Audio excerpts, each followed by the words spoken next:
Hi everyone. Today we're doing discussion 1, question 5, extra divide and conquer practice with the sorted array. So we're given a sorted array A of n possibly negative distinct integers. So here we will look at an example. So let's say the integers are -3, -2, 0, 1, 4, 5, 9. And we have the indices. We'll assume it's 0 indexed. So we have 0, 1, 2, 3, 4, 5, 6. And we want to find out whether there exists an index for which AI equals I. So in this case, we can see that index 4 has the statement holds with index 4. And we're trying to devise a divide and conquer algorithm that runs in O of log n time that can tell us whether there exists such an index. So here we finding out in this example was pretty easy. We could just look at the array and look at all possible values. But of course, that won't run in log n time, since if we just do a linear scan, that takes O of n time. So how can we do this? Instead of looking at both arrays, maybe it would be better for us to embed this information into one array. So how are we going to do this? We'll define another array, B, such that BI is defined to be AI minus I. So in this new array B,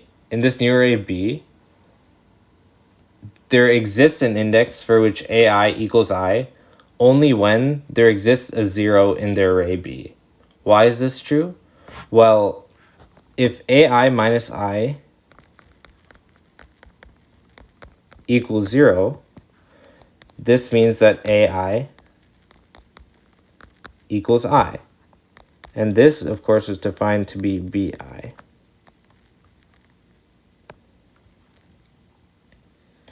So let's write out this new array B. So we have BI. So we have -3 first, then -2 minus 1, -3, 0 minus 2, -2, 1 minus 3, -2, 0, 0, 3. So here we could see there are two zeros, in fact, at the index 4 and index 5. And I guess the algorithm could have returned either of these indices. So one thing to notice about this array BI is that it's actually non-decreasing. So is this always the case? Well, let's try and compare BI and BI plus 1. So BI equals AI minus I, and BI plus 1 is AI plus 1 minus I minus 1. Right? It's just minus of I plus 1, which the minus sign distributes to minus I minus 1. So now to compare these two values, let's subtract them. So we can do this on the next page. We have BI plus 1 minus BI equals AI plus 1 minus AI. And then the other terms, when we subtract them, we get -1. Our theory is that it's non-negative since the array is non-decreasing. So how can we show this? Well, we can use the fact that the sorted array has distinct integers and it's sorted. So since the integers in A are distinct and they're sorted, that means that AI plus 1 must be at least one more than AI.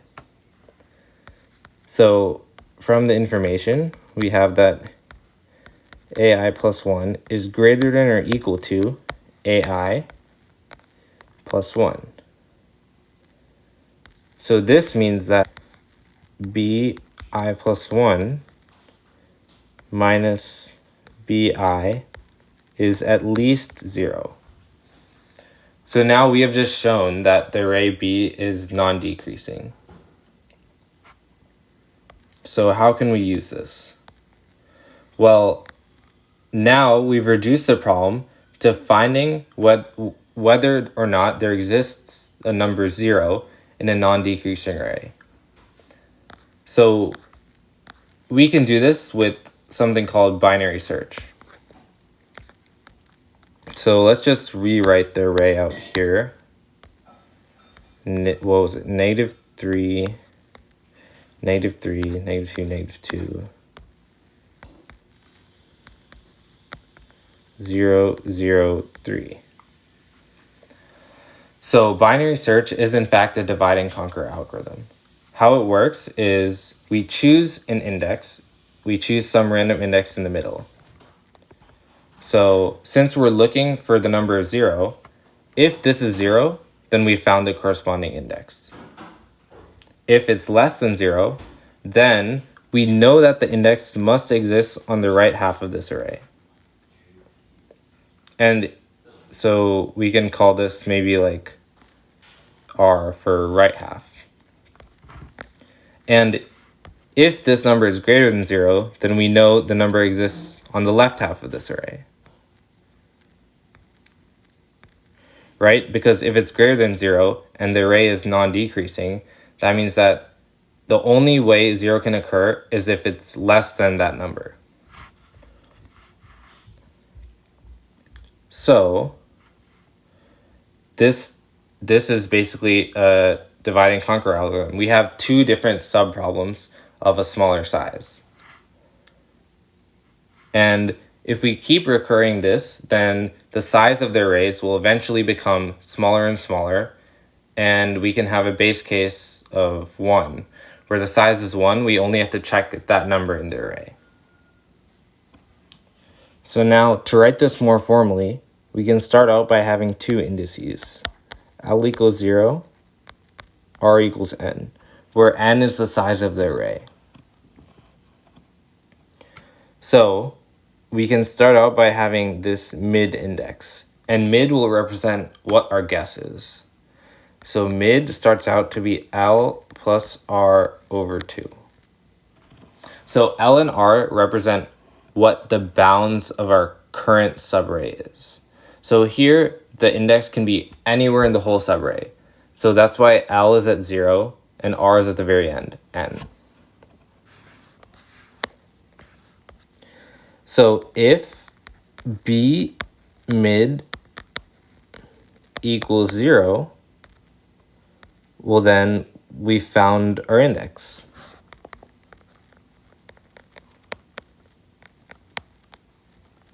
Right? Because that means that A mid minus mid equals 0, which means that A mid equals mid. So if B mid is less than 0, well that means that if 0 occurs, it must be on the right half of the array. So we set L equals mid plus 1, and we continue.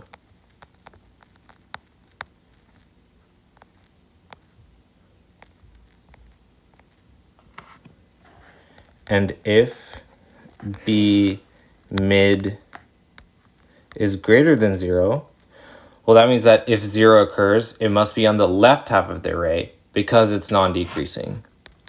So R equals mid minus 1. Sorry, this initial R should be n minus 1 because the indices go from 0 to n minus 1, where n is the length of the array. So once we set R to min minus 1, then we also continue.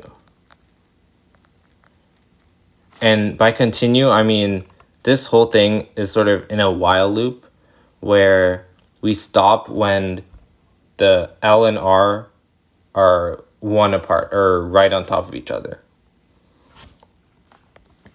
So yeah, this is basically the pseudocode. And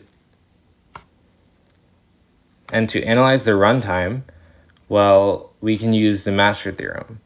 So our function t of n, well, what are our subproblems? Well, we split the array into two equally sized, and I guess the maximum size of one of the two sides is the ceiling of n over 2. So we have t of ceiling of n over 2, because one side might be like one larger than the other if the total length of the subarray is odd. So that's why we also have to account for the ceiling. And we only choose one side to recurse on. So this coefficient is 1. And what work do we do by after like calling the recursive call? Well, we don't have to do any work. We just have to update the index. And this takes constant time. So here A equals 1, B equals 2, and D equals 0. So log base B of A is 0, which is equal to D. So that means that our runtime is O of n to the D log n. And D is 0, so this is just O of log n. And so we're done.